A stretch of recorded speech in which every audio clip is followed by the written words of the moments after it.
It's always daunting to do a real person or a historical figure, and especially someone who is so revered like Betty Ford. And I actually did not know all that much about her, other than, of course, I knew about her substance abuse issues, and I knew about the Betty Ford Clinic, which is an incredible accomplishment. But there was also so much more to her, and as I got into the research, and fortunately you just look for anything. She gave a lot of speeches, she did a lot of interviews, she wrote books, there were books about her. I didn't really want for information. And then of course I worked with the dialogue coach, and then of course there's the makeup and hair people and the costumes who bring so much to it. My experience about being sort of thrust into the public eye, and you don't really know what you're getting yourself into, and then you're there, and it's very overwhelming. And for me, I grew up in the public eye.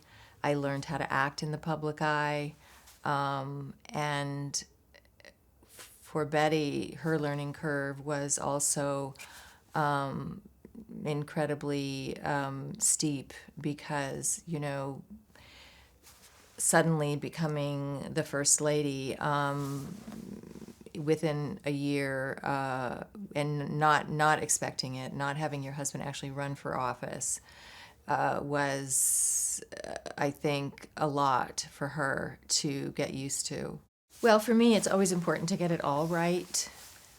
And it was very important for me to get her story as right as I could. Of course, a lot of it is fictionalized because one never really knows what goes on behind closed doors. And, it was very important.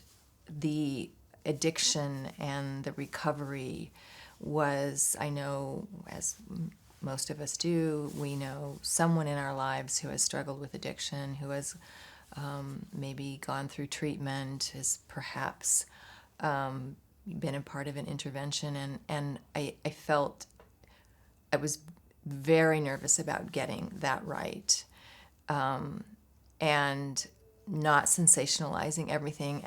And in the same way, in the way that we treated breast cancer, you don't want to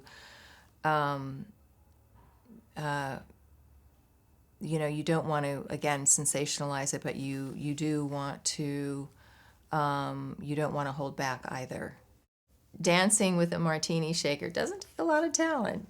It just takes a lot of guts, I think, and a director who was enjoying it so much that I don't know, I think I must have done 40 takes of that dancing with the martini shaker. Yeah, and the dancing with Jerry, that sort of more kind of ballroom dancing, we worked with someone, a choreographer on that.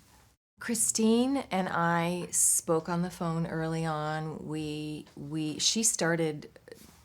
She was the first person to start, really, and Betty's story was the first story. This was shot in 3 different chunks. It was shot in kind of 3 little movies, and then in the editing room they wove it together. But we talked a lot about. We worked with the same dialect coach. We talked a lot about her speech, about her history. We talked a lot about the script, because the script was still being developed as it continued all along the way. And then once we started shooting, that was kind of it. We were really, for all of us, because there was really no time to do anything else. I was so excited to, you know, be in something. I mean, I would say work with them, but we really didn't work together. And I admire them both so much, and it's it's such an honor to have, to be asked to be a part of this project. And it was shot in Georgia, and I don't live in Georgia, so I was home and I was doing other things while they were shooting. So no, I didn't. So it was really fun for me, and I didn't read actually their parts. They really just sent us our parts, and so watching the show, I've been able to enjoy it and discover it like the public, and it's extraordinary. They're both so extraordinary, and it's so beautifully directed, and it's by Suzanne Bear, and it's so beautifully woven together, and it looks amazing. It's really it was a tremendous amount of work, and you know really under budgeted and really under scheduled. It was a massive amount of work, and I'm very, very proud of how it turned out. But it was really a very female-driven piece about driven women, and it really is more about the female relationships, and watching these three women and with two of them not necessarily welcome the idea of being thrust into the White House, and watching them manage that and find their voices, and then learn how to nurture those voices and how to use their platform then to really encourage other women to use their voices in the same way. And it's and I think the relationships with the daughters are also very, very strong in all of these three stories. Well, I think that she is, first of all, she was one of our most popular first ladies ever, and people loved that she just spoke the truth, and she talked about every taboo subject matter of the time, and if it's because of her that she saved hundreds of thousands of women's lives, because she was so honest and open about her own breast cancer, and she saved hundreds and thousands, millions of people's lives because she was so open and honest about her struggles with addiction. Of course, founding the Betty Ford Clinic. She was,